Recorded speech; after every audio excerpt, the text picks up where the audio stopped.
दोस्तों नमस्कार। जैसा कि आप सब जानते हैं, कानूनों में काफ़ी चेंजिंग हुए हैं और कुछ चीज़ें इतनी ज़्यादा बदल दी गई हैं कि उनको समझना बड़ा मुश्किल हो गया है, खासकर आम आदमी के लिए। मुझे तो बहुत सारे वकीलों से बात करने का मौका मिला, उन्होंने भी यही बताया कि बहुत सारी चीज़ें तो हमारी समझ में अभी तक नहीं आ रही हैं। हर जगह वो जो बुक्स हैं भेज दी गई हैं, उनको पढ़ा जा रहा है, लगातार उन पर मंथन जारी है। लेकिन इसी बीच से एक कानून ऐसा भी है जिसके लिए आप सब एकदम चौंक जाएंगे। और अभी आपने देखा होगा किस तरीके से लोग एयरटेल, जियो और वीआई सबको छोड़कर बीएसएनएल की तरफ भाग रहे हैं। उसके पीछे क्या कारण नज़र आते हैं, हमारे साथ में बात करने के लिए अभी सुप्रीम कोर्ट के अधिवक्ता आकाश काकड़े जी हैं। और आज जानेंगे ये जो बिल आया है, ये नया जब कानून आया है, ये इसके हमको कितने फ़ायदे होने वाले हैं, क्या इसके हमें सिर्फ फ़ायदे होंगे या नुकसान भी होंगे, क्या भारत सरकार हमारी चीज़ों को अपनी देख रेख में रख सकती है, क्या हर व्यक्ति की बात को सुना जा सकता है, उसके द्वारा किए गए मैसेजों को पढ़ा जा सकता है। और ये जो अभी 60 रुपये हर लगभग कंपनी ने बढ़ा दिए हैं, इसके फ़ायदे या नुकसान क्या हमारे लिए सही है। स्वागत है जी आकाश जी, आपका बहुत बहुत धन्यवाद अनिरुद्ध भाई। टेलीकम्युनिकेशन एक्ट पे आने से पहले मैं एकदम बेसिक चीज़ बताना चाहूँगा आपको। हमारे देश में एक स्पेक्ट्रम घोटाला हुआ था, 2G स्पेक्ट्रम जी। एक हमारे देश के आदरणीय मंत्री थे, उन मंत्री पे काफ़ी इन्हें ये लगाया गया, लांछन लगाया गया कि भैया आपने बहुत गलत किया, ऐसा किया वैसा किया, और उनको जेल में डाल दिया। उनको उनके नाम पे पहली बार सरकार भी बन गई, जो अभी सरकार तीसरी बार बनी है।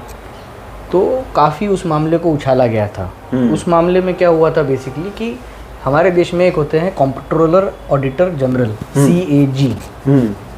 उन्होंने एक रिपोर्ट दी कि जो स्पेक्ट्रम आवंटित किए गए हैं वो अगर आप आवंटन में डायरेक्ट अपने किसी पार्टी को देने की बजाय उसका अगर आप ऑक्शन करते तो हमारे देश को शायद इतने लाख करोड़ का फ़ायदा होता, जो इन्होंने नहीं किया। इस वजह से हमको इतना लाख करोड़ का नुकसान हुआ। और बोले 2G घोटाला हो गया इतने लाख करोड़ का, और वो 2G लाख घोटाले को पकड़ के इन्होंने इलेक्शन जीत गया कि ये कितना घोटालेबाज सरकार है। ठीक है, कट टू 2023 जब टेलीकम्युनिकेशन एक्ट आई नई, इसमें ये सरकार खुद होके कह रही है कि जब हम स्पेक्ट्रम अलॉट करेंगे तो हम अपने हिसाब से किसी भी पार्टी को उसको दे देंगे, हमको उस चीज़ के लिए ऑक्शन करने की ज़रूरत नहीं है। मतलब आप ज़ोर शोर से प्रोटेस्ट करके जिस चीज़ पे चुन के आए थे, उस चीज़ के खिलाफ आप खुद कानून लेके आ गए हैं। पहले उसकी खिलाफत की, अब उसके फेवर में आप कानून लेके आ गए हैं। ठीक है, तो यहाँ से आपकी टेलीकम्युनिकेशन एक्ट 2023 की नींव रखी गई। ठीक है, यहाँ से आपकी टेलीकम्युनिकेशन एक्ट शुरू हो रही है। लाइसेंसवाद इनको ख़त्म करना था, भाई भतीजावाद ख़त्म करना था। तो इनको ऑक्शन से लाइसेंस नहीं देना है। ये बोल रहे हैं आप काम करते रहिए, फिर आप उसको रेगुलराइज करने के लिए हमारे पास आइए। मतलब अगर आप पत्रकारिता कर रहे हैं तो आप पत्रकारिता करते रहिए, उसको रेगुलराइज करने के लिए हमारे पास आ जाइए। हम बोल देंगे कि हाँ ये लीगल है, ये बंदा लीगल है, काम कर रहा है, ठीक है, आप काम करते रहो। आप लीगल हो कि नहीं है हम बताएंगे। अरे भैया पहले तो मैं लाइसेंस के लिए अप्लाई करता था, मुझे लाइसेंस मिल जाता था, मैं उस लाइसेंस के हिसाब से काम करता था।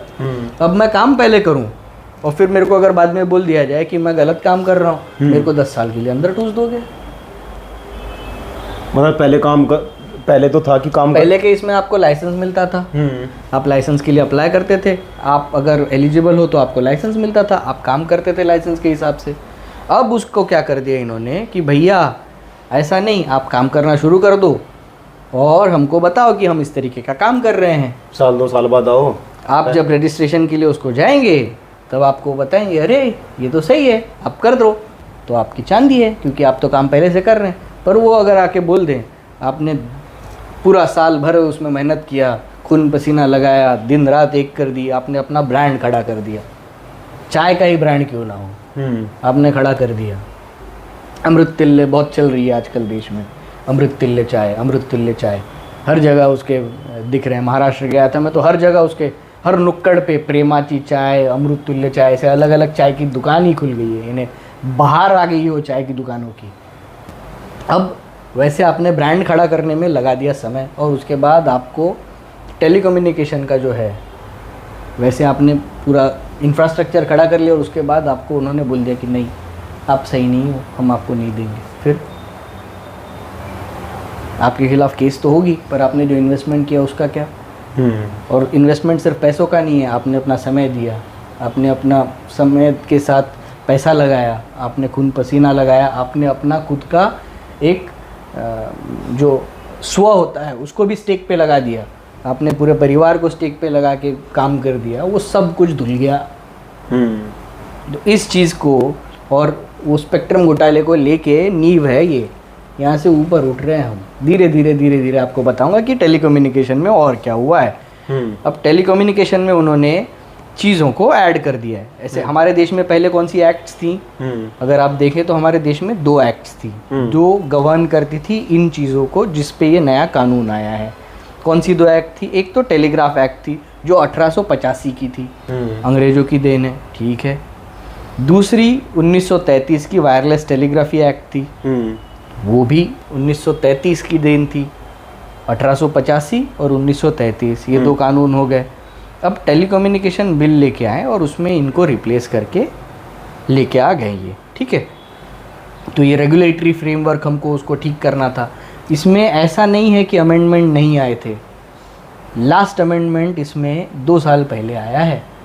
टेलीकम्युनिकेशन के रिलेटेड टेलीग्राफ एक्ट में 2 साल पहले तक अमेंडमेंट कर रहे थे हम कि इसको ऐसा नहीं ऐसा है, इसका मायना ये नहीं ये है। तो ऐसे फेरबदल छोटी छोटी चीज़ें उसको ठीक करने की कोशिश हम अब तक कर रहे थे, पर अभी नहीं, हमने डिसाइड कर लिया कि नहीं ये बदलना ही है।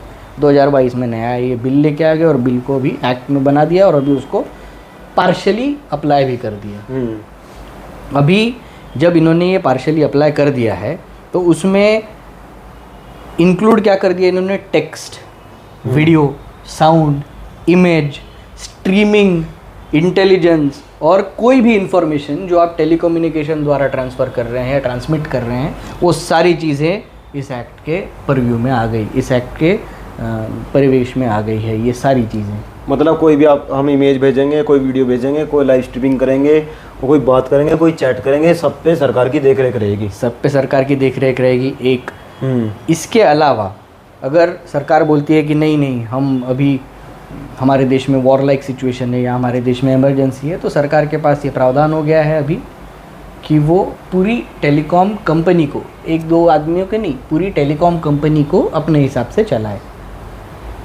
जी, चाहे तो नेट बंद, वो तो चलता ही रहता है नेट बंद का, तो पूरी टेलीकॉम इंडस्ट्री को अपने हिसाब से चलाएंगे। इनको पहले लिखना पड़ता था ना, अब वो नहीं, अब ये अपने मर्जी से टेलीकॉम कंपनी को चला पाएंगे। इन सब लोगों ने टैरिफ राइज कर दी, इन्हें आपने जैसे बताया 40-40 रुपया बढ़ाया, 60-60 रुपये बढ़ा दिए, 60-60 रुपये बढ़ाए। सब कंपनी ने मिला के कॉकस बना के 60-60 रुपये बढ़ा दिए, सब कंपनियों ने। सरकार क्या उनको बोल नहीं सकती थी कि आप ये कम करो? बोल सकते। हमारे देश में जब ये टेलीकॉम रेवोल्यूशन आया, तो जब शुरुआत हुई तो आप देखेंगे तो हर राज्य में अलग अलग टेलीकॉम प्लेयर्स थे। मतलब वोडाफोन था, आइडिया और वोडाफोन अलग अलग हुआ करते थे। उससे पहले बीपीएल के नाम से आता था, बीपीएल का हच हुआ, हच का फिर वोडाफोन हुआ, आइडिया था, AT&T का आइडिया हुआ जी, एस्कोटेल, AT&T आइडिया, है ना। फिर BSNL था, MTNL था, फिर एयरटेल था, फिर वो छोटा डोकोमो था, यूनिनोर था, एयरसेल था। 50 प्लेयर्स थे। 50 प्लेयर्स में आपसी कंपटीशन में जी उनको अलग अलग उनको ये दिए, तो उसमें उन्होंने रेट तोड़े हमारे देश में। यानी आपको इनकमिंग कॉल के पैसे लगते थे, वो इनकमिंग कॉल पूरी तरह से फ्री कर दी। रोमिंग कॉल में पैसे लगते थे, रोमिंग में इनकमिंग के फ्री होने लगा, फिर रोमिंग भी फ्री हो गई। फिर डेटा का आपको बहुत पैसा लगता था, तो जियो आके खड़ा हो गया, भाई हम भी हैं फ्री। तो पहले तो मोनोपोली हुआ करती थी, पर अब डुओपोली हो गई है। डुओपोली क्यों बोल रहा हूँ मैं? कि 2 लोग चला रहे हैं मिलके। 2 लोगों के हाथ में आ गया पूरा, पहले फ्री देंगे। अब वो अपने हिसाब से चलाएंगे, आपको जैसा चलाना है, क्योंकि सब आदमी के जेब में उन्होंने डाल दिया। अब आपके जेब से पैसा निकाल के ले जाएंगे, क्योंकि आपको आदत डाल दी। मोदी जी खुद बोले थे भाषणों में कि मेरी ये मंशा है कि हर देश का आदमी अपने मोबाइल में इंटरनेट चलाए और स्मार्टफोन चलाए। अब पूरा देश स्मार्टफोन में लगा हुआ है और वो स्मार्टफोन चलाने के लिए, खाने के लिए निवाला नहीं है उनके पास, नौकरी नहीं है, पर स्मार्टफोन में डालने के लिए रिचार्ज का पैसा जुगाड़ना पड़ेगा, क्योंकि उसकी तो आदत पड़ गई है। जैसे अंग्रेजों ने चाय की आदत लगाई और पूरा देश चाय पीने लग गया, जहाँ कि हमारे देश में काढ़ा और कहवा और दूध और हल्दी वाला दूध ऐसा सब पीने की आदत थी हमारे देश में, अब वो चाय की आदत हो गई। तो ये अंग्रेज़ों की तरह हमारे देश में कुछ नई गुलामी आ रही है। अब ये टेलीकम्युनिकेशन एक्ट में हम आगे जाते हैं, तो हम एक सोशल मीडिया पे आपने भी देखा होगा कि बहुत सारे लोग पोस्ट करते हैं कि किसी भी व्यक्ति को आप नशे की लत लगा दीजिए, बियर की, दारू की, या कोई स्मैक की, भांग की, चरस की, अफीम की, गंजे की, डोडे की, पहले फ्री लगा दीजिए, फिर वो खुद पिला के देगा आपको। बिल्कुल मोदी जी ने आदत लगा दी, पहले 4G की लगाई, जियो फ्री दिया, फिर रिचार्ज अब इतने बढ़ा दिए कि एकदम ही 60 रुपये बढ़ा दिए। बिल्कुल, और पूरे देश में लग गई। और उसमें भी अभी वो 60 रुपये बढ़ाएं तो उस पर इनका नकेल कुछ कस नहीं सकते हैं। क्यों? क्योंकि इन्होंने बोल दिया है कि भैया आपको ऑथराइजेशन देंगे, लाइसेंसिंग रेजिम हमने हटा दी है, ऑथराइजेशन है, स्पेक्ट्रम हम अपनी मर्ज़ी से बांटेंगे, हम उसका भी हमारे हिसाब से आवंटन करेंगे, हम उसका कुछ पब्लिक ऑक्शन नहीं करेंगे, क्योंकि वो पब्लिक ऑक्शन में बहुत ज़्यादा समय जाता है, बहुत पैसे जाते हैं, पैसों की बर्बादी है, समय की बर्बादी, और कुछ होगा नहीं होगा हमको पता नहीं, इसलिए हम अपने हिसाब से आवंटित करेंगे। तो अपने लाइसेंस राज ख़त्म करके अपना एक पूंजीवाद लेके आ गए हैं, वो पूंजीपतियों को आप बांट रहे हैं अपने हिसाब से। अब वो जिसको जैसा बांटना है उस हिसाब से आप बांटेंगे स्पेक्ट्रम। अब स्पेक्ट्रम को पर्पज़ करते थे कि इतना बचा हुआ है, इतना उसको फिर से अलॉट करेंगे, उतना फिर से यूज़ करेंगे, क्योंकि स्पेक्ट्रम क्या है ये आपको पहले समझना पड़ेगा। स्पेक्ट्रम क्या होता है कि एक फ्रीक्वेंसी होती है, लाइट की एक फ्रीक्वेंसी है, वैसे साउंड वेव्स की, रेडियो वेव्स की एक फ्रीक्वेंसी होती है। तो उस फ्रीक्वेंसी को जब बांटा जाता है या बेचा जाता है तो 5G, 4G, 3G या 6G, जिस पे अभी रिसर्च चल रहा है, जापान में तो शुरू हो गया है, तो इन सारी चीज़ों पे जब रिसर्च होता है, इन सारी चीज़ों के स्पेक्ट्रम्स हैं वो बेचे जाते हैं। काफ़ी जगहों पे उस कंपनी के अगर पहुंच नहीं है तो वो दूसरी कंपनी वहाँ पे काम करती है। तो जहाँ जो हो रहा है या जहाँ जो नहीं हो रहा है उन चीज़ों पे काम करने के लिए आप रीअलॉट करते हैं या उसको ये करते हैं। जैसे क्रिप्टो करेंसी में तो रीमाइन कर देते हैं क्रिप्टो करेंसी को। एक करेंसी, 1 रुपए की अगर क्रिप्टो करेंसी है, एक क्रिप्टो करेंसी, तो एक क्रिप्टो करेंसी को अगर माइन करेंगे तो उसकी 1000 क्रिप्टो करेंसी करके बेचेंगे। जी। तो एक ही उसकी वैल्यू वही है, पर वो 1000 में तोड़ देंगे ताकि हर आदमी उसका छोटा हिस्सा खरीद सके। क्रिप्टो करेंसी तो एक ही है, तो उसको रीमाइन किया जा सकता है। वेवलेंथ तो कुछ कम ज़्यादा होने नहीं वाली, तो उसको रीमाइन मतलब उसमें जो बच रहा है छोटा मोटा या जहाँ पे ये नहीं कर पा रहे हैं वहाँ पे किसी और को दे दिया जाए, तो उस हिसाब से जो है वो रीमाइन करने वाला भी उन्होंने उसमें लाने की अभी कोशिश की है फिर से कि हम उसको स्ट्रीमलाइन करेंगे। रीफार्म करने का, हार्मोनाइज करने का ये उन्होंने फिर से कोशिश इसमें लाई है, क्योंकि इस पे एक केस हुआ था centre for public interest litigation जो सुप्रीम कोर्ट में चला। उस सुप्रीम कोर्ट का ये 2012 का जजमेंट है। वही अपना टेलीकम्युनिकेशन जो स्पेक्ट्रम घोटाला था उसके हिसाब से ही ये कि ये रेगुलेटरी फ्रेमवर्क में लकुना है, लकुना मतलब उसकी कमियां हैं, तो वो कमियों को कैसे भरा जाए, तो उसमें इन चीज़ों पे डिस्कशन हुआ था। तो ये जो टेलीकॉम एक्ट आया है तो ये उन गड्ढों को भरने का भी काम कर रही है। मतलब सब कुछ गलत ही है क्या? नहीं, कुछ अच्छी चीज़ें भी हैं, तो उन चीज़ों से सरकार को पैसा मिलेगा।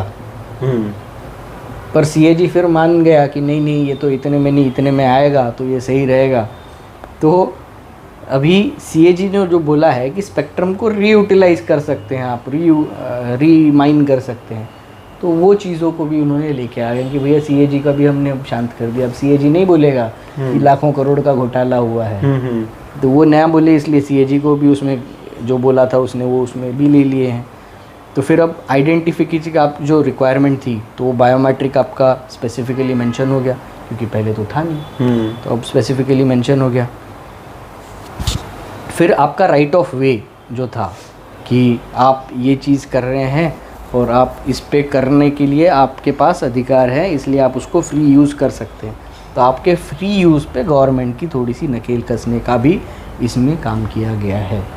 आपके अधिकारों को संरक्षित करने का भी इसमें प्रावधान है, पर वो अधिकार से किसी को ठेस ना पहुँचे, वो चेक्स एंड बैलेंसेस का प्रावधान भी इस एक्ट में दिया गया है।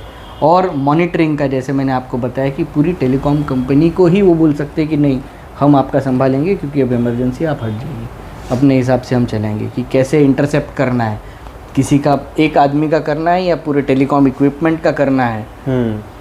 तो वो उनको समझे, इंटेलिजिबल फॉर्मेट में, सरकार को समझे इस फॉर्मेट में वो लेके आएंगे। मतलब आप वो कहते हैं ना कि आपका एनक्रिप्शन हो गया है, तो वो एनक्रिप्शन को डिक्रिप्ट करके इंटेलिजिबल फॉर्मेट में वो देख सके, ऐसा आपका व्हाट्सएप हो या टेक्स्ट मैसेज हो या कॉल हो, ऐसा ये पढ़ सकेंगे, इंटरसेप्ट कर सकेंगे, मॉनिटर कर सकेंगे। सरकार ऐसे ताकत और पावर सरकार अपने पास इस टेलीकम्युनिकेशन एक्ट के जरिए लेके आ गई है। इसके फायदे होंगे, नुकसान होंगे? दोनों चीज़ें होती हैं। तलवार के फ़ायदे भी होते हैं, नुकसान भी होते हैं। तलवार देख के आदमी डर भी जाता है, अगला आपको अगर लूटने आ रहा है तो वो लूटेगा नहीं। पर तलवार अगर चलानी ही नहीं आती है आपको, आप नौसिखिए हैं और आपके पास दुधारी तलवार है, तो वो आपको काट भी सकती है, आप ही की तलवार काट सकती है। तो वो दोनों चीज़ें बहुत गण तो बोलेंगे कि देश में जो क्राइम बढ़ रहा था उसको रोकने के लिए ज़रूरी था, उनकी तो दलीलें ही अलग हैं। बिल्कुल, कुछ चीज़ें ज़रूरी हो सकती हैं क्राइम रोकने के लिए, पर जो फेक यूनिवर्सिटी चलती है, जिसको आजकल हम व्हाट्सएप यूनिवर्सिटी कहते हैं, तो उसके जो स्टूडेंट हैं वो तो अलग ही ज्ञान के भंडार हैं। हाँ, वो तो काफ़ी लोगों को कुछ कुछ दिखता है उसमें। अब वो जो झूठ बोल रहे हैं उन चीज़ों पे भी अगर पकड़ के नकेल कसी जाए तो फिर क्या ही कहने, तो उसका तो बेनिफिट होगा। पर अगर उस चीज़ को छोड़ दिया जाए और जो आदमी सही में कुछ चीज़ मीटिंग बुला रहा है और बोल दिए कि नहीं आज तो कर्फ्यू है, 144 लागू है, आप कहाँ बाहर नहीं निकल सकते हैं, और फिर वो मीटिंग जो बुलाई है वो तो इलीगल हो गई, और फिर आपको उठा के लेके चले गए, तो क्योंकि वो तो इंटरप्रेट कर रहे हैं आपका मैसेज देखने की, वो आज़ादी ले ली है इस एक्ट में। व्हाट्सएप ने दे दिया होगा या नहीं? व्हाट्सएप तो मना करता है कि व्हाट्सएप ने मना किया, उसके बाद ये कानून आया ताकि सब कुछ पढ़ा जा सके। अब वो देखिए क्या होता है, क्योंकि दिल्ली हाईकोर्ट में केस चल रही थी, व्हाट्सएप ने बोल दिया था कि हम नहीं देंगे। कितना झुकेगा कोई भी कंपनी वाला, कितना झुकेगा जी। इसके बाद फिर इस चीज़ पे पेनल्टीज़ उन्होंने लगाना शुरू कर दिए हैं कि आपको क्या करेंगे तो आप उसकी कितनी पेनल्टी जाएगी। तो कुछ कुछ पेनल्टीज़ पे 5 करोड़ तक के प्रावधान बनाए गए हैं कि 5 करोड़ तक की उन पे पेनल्टी लग सकती है। 2 करोड़, 5 करोड़, छोटे छोटे ऑफेंसेस की छोटी छोटी पेनल्टीज़ हैं, पर हर एक चीज़ पे वो लगाए गए हैं।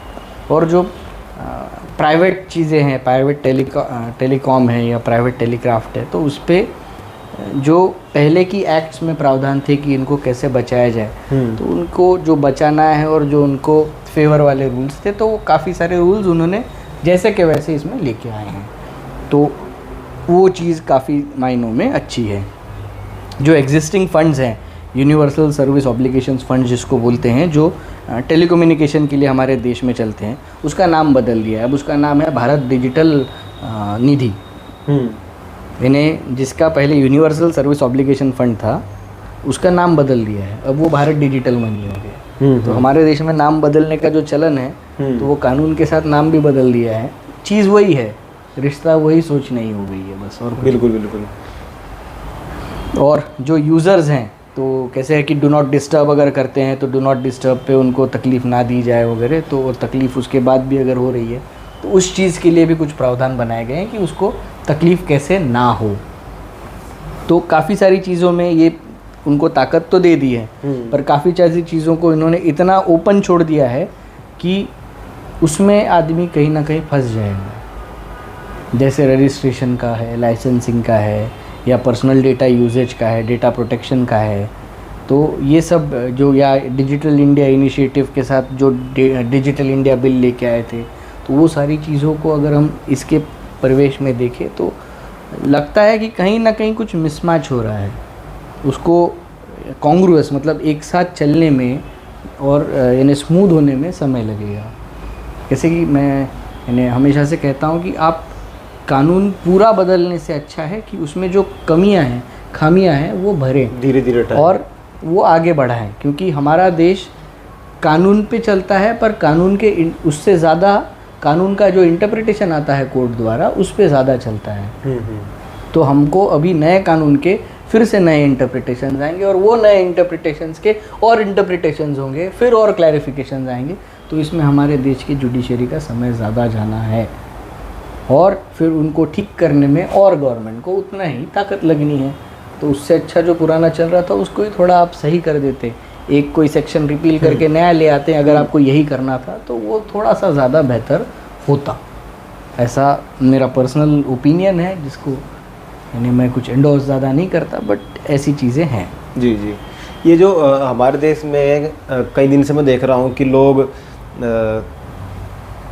अपनी जो प्राइवेट कंपनी है उनको छोड़कर BSNL की तरफ कन्वर्ट हो रहे हैं, और बहुत सारे सोशल मीडिया पर चल भी रहा है कि BSNL ने 4G लॉन्च कर दिया है बहुत सारी जगह, और वो अच्छा खासा चल भी रहा है। हमारे एक फेसबुक के मित्र हैं मुरसलीन, वो लिखते हैं कि एक वो डांसर आई थी भारत में जो अंबानी जी के लड़के की शादी में आई थी, उसने पहले रिहाना पहले उसने मना कर दिया था कि मैं नहीं आऊँगी, भारत गरीब देश है, और फिर वो यहाँ भारत में नाचने के लिए आई। तो जो एक समूह है वो बड़ा खुश था कि देखो जो मना कर रही थी भारत को गरीब बता रही थी, वो आज नाचने के लिए आ गई। अब वही लोग पोस्ट कर रहे हैं कि 60 रुपये बढ़ा दिए हैं। तो जब नचनिया का जो पैसा है वो कहाँ से पूरा होगा, ये भी लोग लिख रहे हैं कि वो जो नाची है, डांस किया, उसका भी तो पैसा पूरा करना है। इस तरह के सोशल मीडिया पर व्यंग चले हुए हैं, बड़े कॉमेडी उसके लिए बन रही है। सोशल मीडिया पे व्यंग चले ये बात और है, ठीक है। हमारी जो फाइनेंस मिनिस्टर है उनके पतिदेव ने एक जगह स्पीच दी।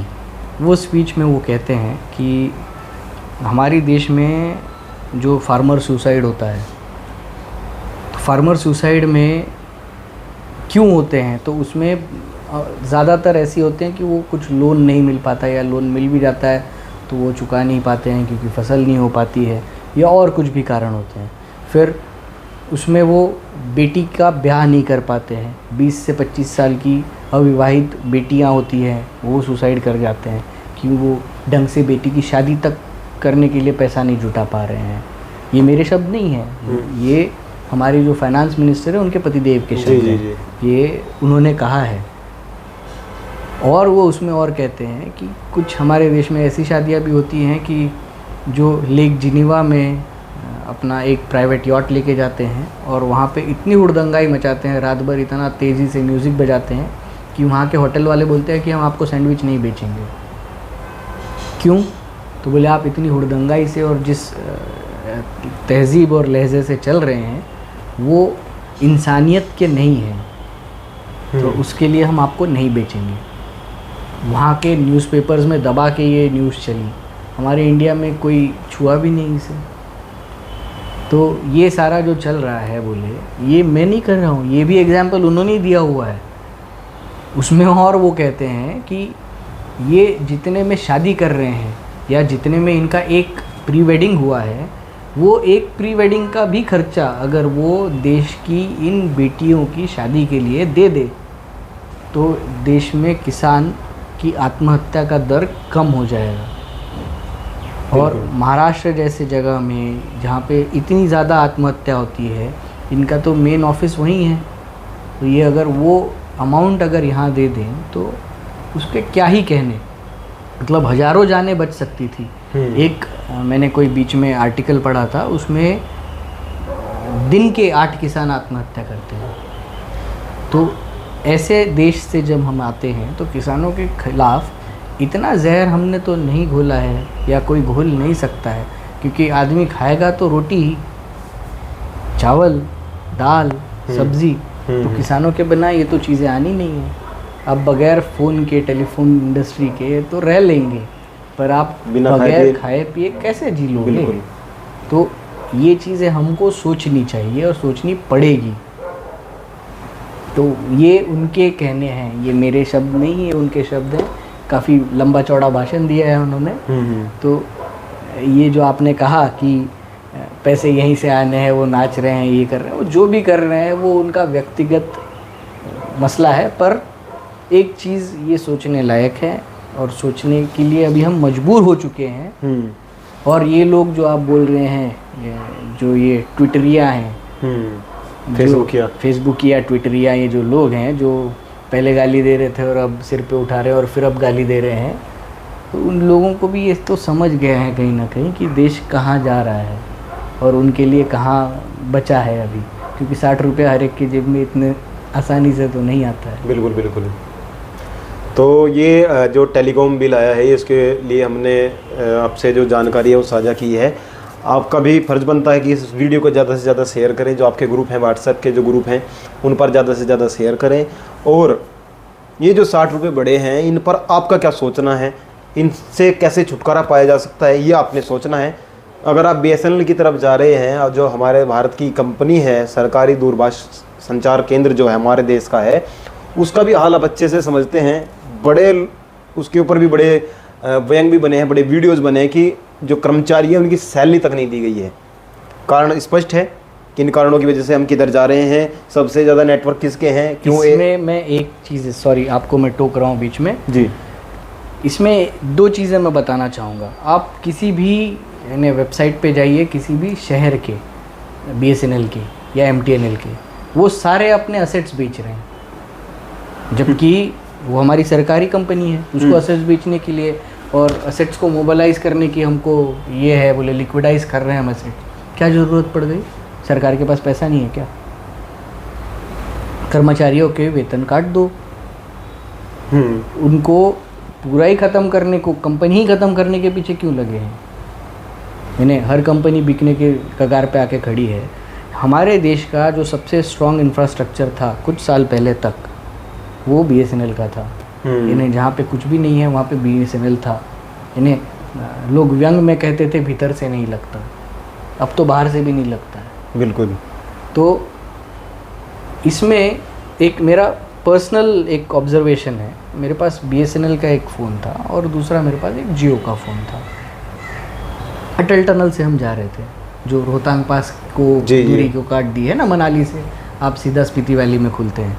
तो काफ़ी अच्छी टनल है, काफ़ी रिसर्च्ड है, इंजीनियर्ड है, काफ़ी चीज़ें अच्छी हैं उसमें। एक चीज़ जो मैंने ऑब्ज़र्व की, तो पूरी जगह BSNL 4G के वो टावर लगे हुए थे। शुरुआत से लेकर अंत तक थोड़ी थोड़ी डिस्टेंस पे BSNL के टावर लगे हुए थे, पर पूरे टनल में BSNL के नेटवर्क का एक भी डंडी नहीं थी और पूरे टनल में धड़ल्ले से जियो 4G पे चल रहा था।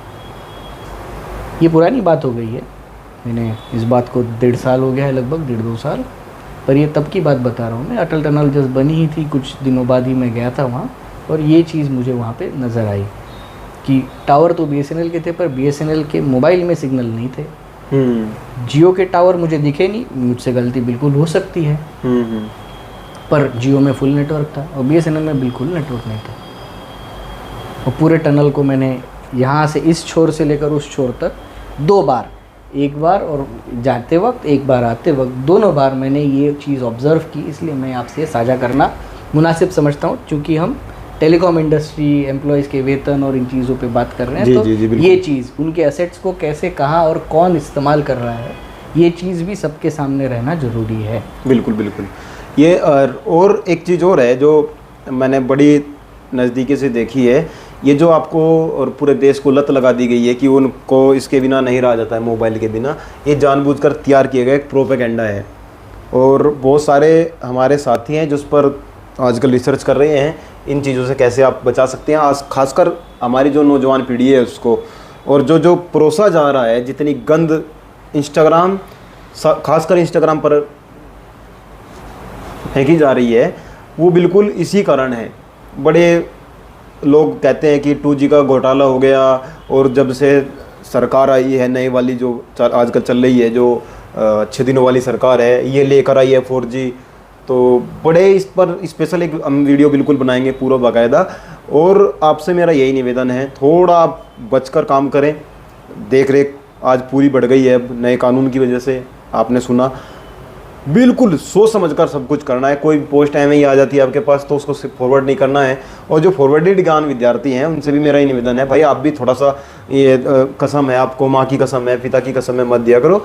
इससे आपका भी समय जाया होता है और दूसरे का भी होता है। इसकी तरफ थोड़ा ध्यान कम दें कि आज ये आपको आगे नहीं भेजा तो ये हो जाएगा वो हो जाएगा। इसकी तरफ ध्यान देने की आवश्यकता नहीं है। ज़रूरी है कि हम करने वाले क्या हैं और हम कैसे खुद को आगे बढ़ा सकते हैं। और ये जो आजकल आप देख रहे होंगे मतलब वकील साहब, कुछ लोग ऐसे हैं जो मोटिवेट कर रहे हैं बच्चों को। अब वो पता नहीं मोटिवेट कैसे होते हैं मोबाइल से, मुझे तो समझ नहीं आया।